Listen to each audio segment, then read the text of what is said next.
Welcome to The Explainer. Today, we're diving into the AI revolution and trying to answer a simple question. Why does it feel like the future just showed up, like, overnight? We're going to show you how we've actually seen the blueprint for all this before, but this time, it's on fast forward. All right, let's just get right into it.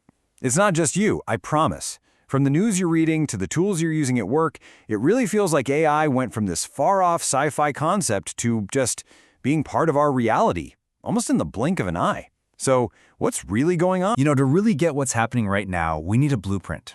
And it turns out this isn't a brand new pattern. We've seen this before. Yeah, according to tech expert Professor Ahmed Banafa, the playbook for this AI revolution, it's pretty much a carbon copy of the internet revolution.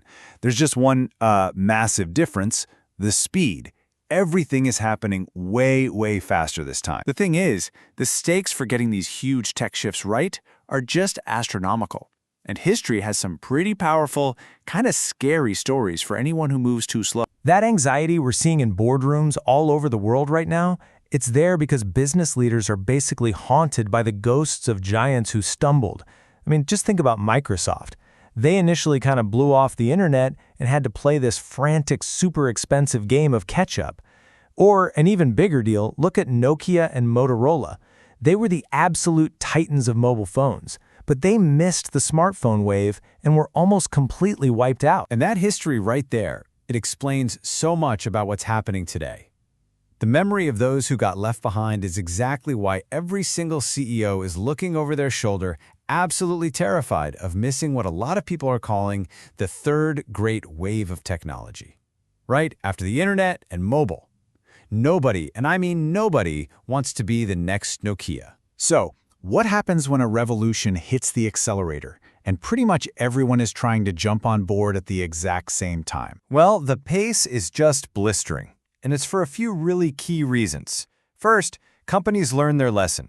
As Professor Banafa puts it, they are picking up the pieces very quickly. Second, this isn't just a corporate thing. Governments all over the world are pouring hundreds of billions of dollars into AI centers and investments. The goal is simple, and it's universal. Nobody wants to get left in the dust. And look, this isn't some abstract thing happening in the future. It's right now. The CEO of Microsoft said recently that a staggering 30%, a third, of his company's new code is being written by AI. And Google's saying similar things. This is not just a buzzword, it is fundamentally changing how work gets done. But okay, with all this incredible speed and adoption, there's the one big question that's on everybody's mind. Is this technology coming for our jobs? The big fear, right, is that we're in some kind of man versus machine battle for survival. But the reality is, a lot of experts see it, well, it's a lot more collaborative than that. We need to reframe this whole debate. It's not a zero-sum game, It's not like for AI to win, a human has to lose. The real value, the real magic, happens when we stop thinking of AI as a replacement and start thinking of it as an incredibly powerful new tool. Let me give you a real-world example. Picture this. A doctor is in a consultation with a patient.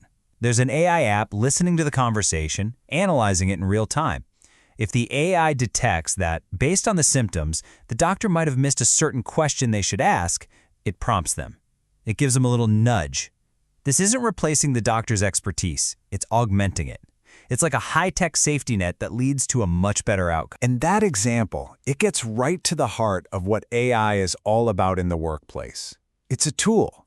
It's designed to augment what we can do, to make our jobs faster, more accurate, and ultimately cheaper.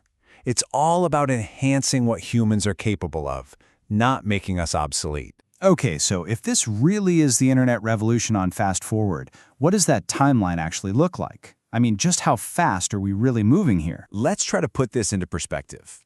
Think about the internet era. It really kicked off around 1998, and it took about 2 full decades, 20 years, for it to mature and completely change the world by 2018. Now look at generative AI. The starting gun for that went off in late 2022 with ChatGPT.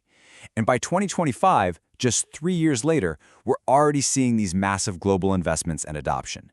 That is the insane difference in speed we're talking about. So yeah, what took the internet 20 years to do, AI is on track to do in just a tiny fraction of that time.